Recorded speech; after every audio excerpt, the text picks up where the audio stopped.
Sakal Gunaarnavasya Vande Guru Sri Charanaravindan. Krishna Book, Chapter 1, Advent of Lord Krishna. Once, the world was overburdened by the unnecessary defense force of different kings who were actually demons, but were posing themselves as the royal order. At that time, the whole world became perturbed, and the predominating deity of this earth, known as Bhumi, went to see Lord Brahma to tell of her calamities due to the demoniac kings. Bhumi assumed the shape of a cow and presented herself before Lord Brahma with tears in her eyes. She was bereaved and was weeping just to invoke the Lord's compassion. She related the calamitous position of the earth, and after hearing this, Lord Brahma became much aggrieved. He at once started for the ocean of milk, where Lord Vishnu resides. Lord Brahma was accompanied by all the demigods, headed by Lord Shiva, and Bhumi also followed. Arriving on the shore of the milk ocean, Lord Brahma began to pacify Lord Vishnu, who formerly saved the earthly planet by assuming the transcendental form of a boar. In the Vedic mantras, there is a particular type of prayer called Purusha Sukta. Generally, the demigods offer their obeisances unto Vishnu, the Supreme Personality of Godhead, by chanting the Purusha Sukta. It is understood herein that the predominating deity of every planet can see the Supreme Lord of this universe, Brahma, whenever there is some disturbance in his planet. And Brahma can approach the Supreme Lord Vishnu not by seeing him directly, but by standing on the shore of the ocean of milk. There is a planet within this universe called Shvetadvipa, and on that planet there is an ocean of milk.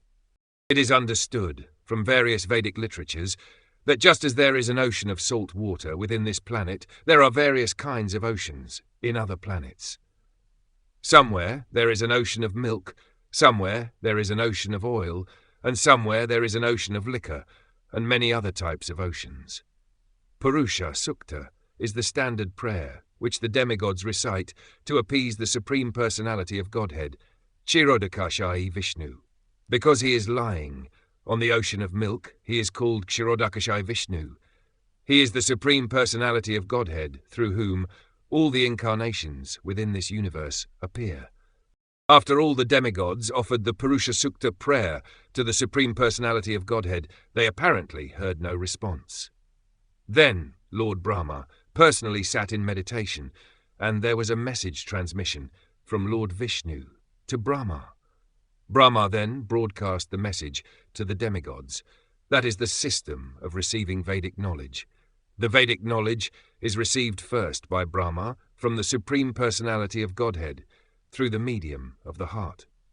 As stated in the beginning of Srimad Bhagavatam, Tene Brahma Hrida, the transcendental knowledge of the Vedas, was transmitted to Lord Brahma through the heart. Here also, in the same way, only Brahma could understand the message transmitted by Lord Vishnu, and he broadcast it to the demigods for their immediate action. The message was, the Supreme Personality of Godhead will appear on the earth very soon, along with his supreme, powerful potencies. And as long as he remains on the earth planet to execute his mission of annihilating the demons and establishing the devotees, the demigods should also remain there to assist him. They should all immediately take birth in the family of the Yadu dynasty, wherein the Lord will also appear in due course of time. The Supreme Personality of Godhead himself, Krishna, personally appeared as the son of Vasudeva. Before he appeared, all the demigods, along with their wives, appeared in different pious families in the world, just to assist the Lord in executing his mission. The exact word used here is tatpriyartham, which means the demigods should appear on the earth in order to please the Lord. In other words, any living entity who lives only to satisfy the Lord is a demigod. The demigods were further informed that the plenary portion of Lord Krishna, Ananta, who is maintaining the universal planets by extending his millions of hoods, would also appear on earth before Lord Krishna's appearance. They were also informed that the external potency of Vishnu, Maya, with whom all the conditioned souls are enamored, would also appear, just to execute the purpose of the Supreme Lord. after instructing and pacifying all the demigods, as well as Bhumi, with sweet words. Lord Brahma, the father of all Prajapatis, or progenitors of universal population, departed for his own abode, the highest material planet, called Brahmaloka. The leader of the Yadu dynasty, King Shurasena, was ruling over the country, known as Mathura, the district of Mathura, as well as the district known as Shurasena, on account of the rule of King Shurasena. Mathura became the capital city of all the kings of the Yadus.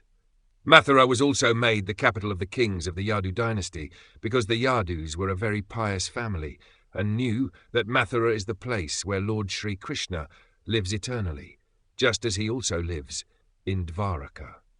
Once upon a time, Vasudeva, the son of Shurasena, just after marrying Devaki, was going home on his chariot with his newly wedded wife. The father of Devaki, known as Devaka, had contributed a sufficient dowry because he was very affectionate toward his daughter. He had contributed hundreds of chariots completely decorated with gold equipment. At that time comes the son of Ugrasena, in order to please his sister, Devaki, had voluntarily taken the reins of the horses of Vasudeva's chariot and was driving. According to the custom of the Vedic civilization, when a girl is married, the brother takes the sister and brother-in-law to their home, because the newly married girl may feel too much separation from her father's family. The brother goes with her until she reaches her father-in-law's house. The full dowry, contributed by Devaka, was as follows: 400 elephants, fully decorated with golden garlands, 15,000 decorated horses, and 1,800 chariots. He also arranged for 200 beautiful girls to follow his daughter. The Kshatriya system of marriage, still current in India, dictates that when a Kshatriya is married, a few dozen of the bride's young girlfriends, in addition to the bride, go to the house of the king. The followers of the queen are called maidservants, but actually they act as friends of the queen. This practice is prevalent from time immemorial, traceable at least to the time before the advent of Lord Krishna, 5,000 years ago. So Vasudeva brought home another 200 beautiful girls, along with his wife. While the bride and bridegroom were passing along on the chariot, there were different kinds of musical instruments playing to indicate the auspicious moment. There were conch shells, bugles, drums, and kettle drums. Combined together, they were vibrating a nice concert. The procession was passing very pleasingly, and Kamsa was driving the chariot when suddenly there was a miraculous sound vibrated from the sky, which especially announced to Kamsa, "Kamsa, you are such a fool. You are driving the chariot of your sister and your brother-in-law, but you do not know that the 8th child of this sister will kill you." Kamsa was the son of Ugrasena of the Bhoja dynasty.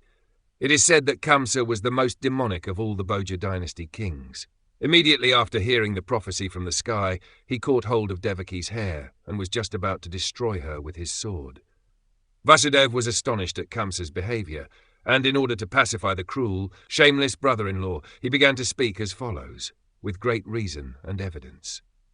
He said, "My dear brother-in-law Kamsa, you are the most famous king of the Bhoja dynasty, and people know that you are the greatest warrior and a valiant king. How is it that you are so infuriated that you are prepared to kill a woman who is your own sister at this auspicious time of her marriage?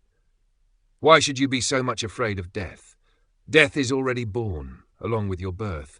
From the very day you took your birth, you began to die. Suppose you are 25 years old. That means you have already died 25 years. Every moment, every second, you are dying. Why then should you be so much afraid of death? Final death is inevitable. You may die either today or in 100 years. You cannot avoid death. Why should you be so much afraid? Actually, death means annihilation of the present body. As soon as the present body stops functioning and mixes with the 5 elements of material nature, the living entity within the body accepts another body, according to his present action and reaction. It is just as when a man walks on the street, he puts forward his foot, and when he is confident that his foot is situated on sound ground, he lifts the other foot. In this way, one after another, the body changes and the soul transmigrates. See how the plant worms change from one twig to another, so carefully. Similarly, the living entity changes his body, as soon as the higher authorities decide on his next body. As long as a living entity is conditioned within this material world, he must take material bodies, one after another. His next particular body is offered by the laws of nature, according to the actions and reactions of this life. This body is exactly like one of the bodies, which we always see in dreams. During our dream of sleep, we create so many bodies, according to mental creation. We have seen gold, and we have also seen a mountain. So in a dream, we can see a golden mountain by combining the two ideas. Sometimes in dreams we see that we have a body which is flying in the sky, and at that time we completely forget our present body. Similarly, these bodies are changing. When you have one body, you forget the past body. During a dream, we may make contact with so many new kinds of bodies, but when we are awake, we forget them all. And actually, these material bodies are the creations of our mental activities, but at the present moment, we do not recollect our past bodies. The nature of the mind is flickering. Sometimes it accepts something, and immediately it rejects the same thing. Accepting and rejecting is the process of the mind in contact with the 5 objects of sense gratification: form, taste, smell, sound, and touch. In its speculative way, the mind comes in touch with the objects of sense gratification. And when the living entity desires a particular type of body, he gets it. Therefore, the body is an offering by the laws of material nature. The living entity accepts a body and comes out again into the material world to enjoy or suffer according to the construction of the body. Unless we have a particular type of body, we cannot enjoy or suffer according to our mental proclivities inherited from the previous life. The particular type of body is actually offered to us according to our mental condition at the time of death.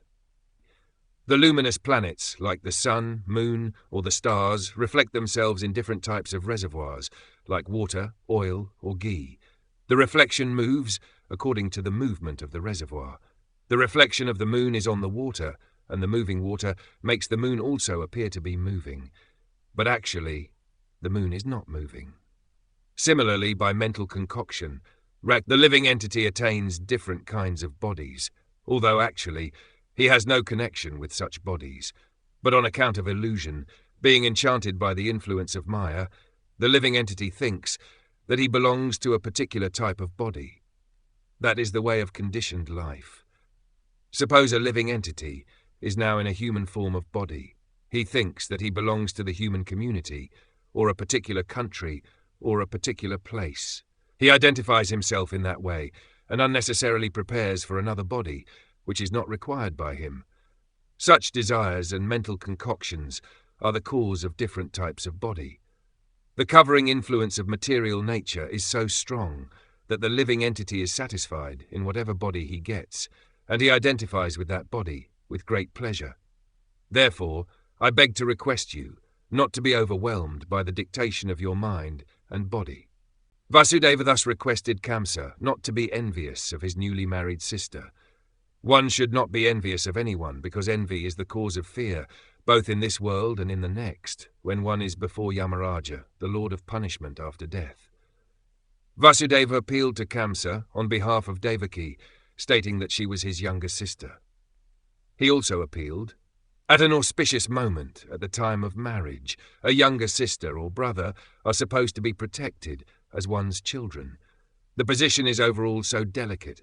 Vasudeva reasoned that if you kill her, it will go against your high reputation. Vasudeva tried to pacify Kamsa by good instruction, as well as by philosophical discrimination, but Kamsa was not to be pacified, because his association was demoniac. Because of his demoniac associations, he was always a demon, although born in a very high royal family. A demon never cares for any good instruction. He is just like a determined thief. One can give him moral instruction, but it will not be effective. Similarly, those who are demoniac or atheistic by nature can hardly assimilate any good instruction, however authorized it may be. That is the difference between a demigod and a demon.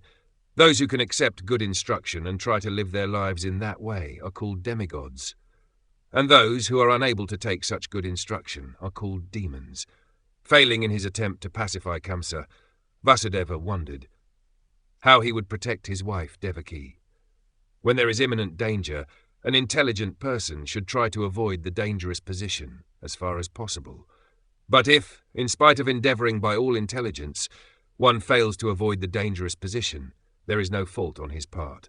One should try his best to execute his duties, but if the attempt fails, he is not at fault.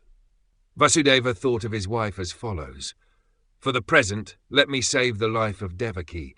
Then later on, if there are children, I shall see how to save them." He further thought, "If in the future I get a child who can kill Kamsa, just as Kamsa is thinking, then both Devaki and the child will be saved, because the law of providence is inconceivable. But now, some way or other, let me save the life of Devaki." There is no certainty how a living entity contacts a certain type of body, just as there is no certainty how the blazing fire comes in contact with a certain type of wood in the forest. When there is a forest fire, it is experienced that the blazing fire sometimes leaps over one tree and catches another by the influence of the wind. Similarly, a living entity may be very careful and fearful in the matter of executing his duties, but it is still very difficult for him to know what type of body he is going to get in the next life. Maharaj Bharata was very faithfully executing the duties of self-realization, but by chance he contacted temporary affection for a deer, and he had to accept his next life in the body of a deer. Vasudeva, after deliberating on how to save his wife, began to speak to Kamsa with great respect, although Kamsa was the most sinful man. Sometimes it happens that a most virtuous person like Vasudeva has to flatter a person like Kamsa, a most vicious person. That is the way of all diplomatic transactions. Although Vasudeva was deeply aggrieved, he presented himself outwardly as cheerful. He addressed the shameless Kamsa in that way, because he was so atrocious.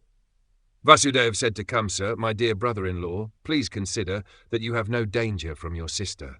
You are awaiting some danger, because you have heard a prophetic voice in the sky, but the danger is to come from the sons of your sister, who are not present now. And who knows, there may or may not be sons in the future. Considering all this, you are safe for the present. Nor is there any cause of fear from your sister. If there are any sons born of her, I promise that I shall present all of them to you for necessary action." Kamsa knew the value of Vasudeva's word of honor, and he was convinced by his argument. For the time being, he desisted from the heinous killing of his sister. Thus, Vasudeva was pleased and praised the decision of Kamsa. In this way, he returned to his home. After due course of time, Vasudeva and Devaki gave birth to 8 male children, as well as 1 daughter. When the first son was born, Vasudeva kept his word of honor and immediately brought the child before Kamsa.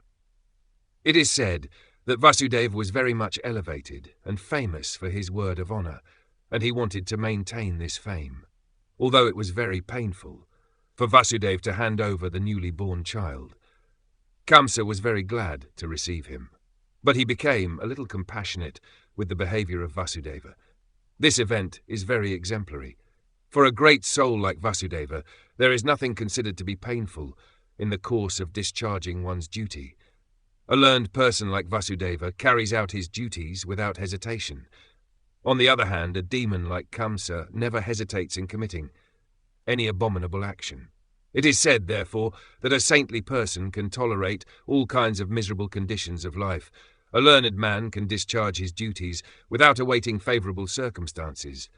A heinous person like Kamsa can act in any sinful way, and a devotee can sacrifice everything to satisfy the Supreme Personality of Godhead. Kamsa became satisfied by the action of Vasudeva. He was surprised to see Vasudeva keeping his promise, and being compassionate upon him and pleased, he began to speak as follows: "My dear Vasudeva, you need not present this child to me. I am not in danger from this child. I have heard that the 8th child, born of you and Devaki, will kill me. Why should I accept this child unnecessarily? You can take him back." When Vasudeva was returning home with his firstborn child, although he was pleased by the behavior of Kamsa, He could not believe in him, because he knew that Kamsa was uncontrolled. An atheistic person cannot be firm in his word of honor. One who cannot control the senses cannot be steady in his determination. The great politician, Chanakya Pandit, said, "Never put your trust in a diplomat or in a woman." Those who are addicted to unrestricted sense gratification can never be truthful, nor can they be trusted with any faith. At that time, the great sage Narada came to Kamsa. He was informed of Kamsa's becoming compassionate to Vasudeva and returning his firstborn child. Narada was very anxious to accelerate the descent of Lord Krishna as soon as possible. He therefore informed Kamsa that personalities like Nanda Maharaj and all the cowherd men and girls and the wives of the cowherd men in Vrindavana, and on the other side, Vasudeva, his father Shurasena, and all his relatives born in the family of Vrishni of the Yadu dynasty, were preparing for the appearance of the Lord. Narada warned Kamsa to be careful of the friends and well-wishers and all the demigods taking birth in those families. Kamsa and his friends and advisers were all demons. Demons are always afraid of demigods. After being thus informed by Narada about the appearance of the demigods in different families, Kamsa at once became alert. He understood that since the demigods had already appeared, Lord Vishnu must be coming soon. He at once arrested both his brother-in-law, Vasudeva, and Devaki, and put them behind prison bars. Within the prison, shackled in iron chains, Vasudeva and Devaki gave birth to a male child, year after year, and Kamsa, thinking each of the babies to be the incarnation of Vishnu, destroyed them one after another. He was particularly afraid of the 8th child, but after the visit of Narada, he came to the conclusion that any child might be Krishna. Therefore, it was better to destroy all the babies who took birth of Devaki and Vasudeva. This action of Kamsa is not very difficult to understand. There are many instances in the history of the world of persons in the royal order who have killed father, brother, or a whole family and friends for the satisfaction of their ambitions. There is nothing astonishing about this, for the demoniac can kill anyone for their nefarious ambitions. Kamsa was made aware of his previous birth by the grace of Narada. He learned that in his previous birth he was a demon of the name Kalanemi, and that he was killed by Vishnu. Having taken his birth in the Bhoja family, he decided to become the deadly enemy of the Yadu dynasty. Krishna was going to take birth in that family, and Kamsa was very much afraid that he would be killed by Krishna, just as he was killed in his last birth. He first of all imprisoned his father, Ugrasena, because he was the chief king among the Yadu, Bhoja, and Andhaka dynasties, and he also occupied the kingdom of Shurasena, Vasudeva's father. He declared himself the king of all such places.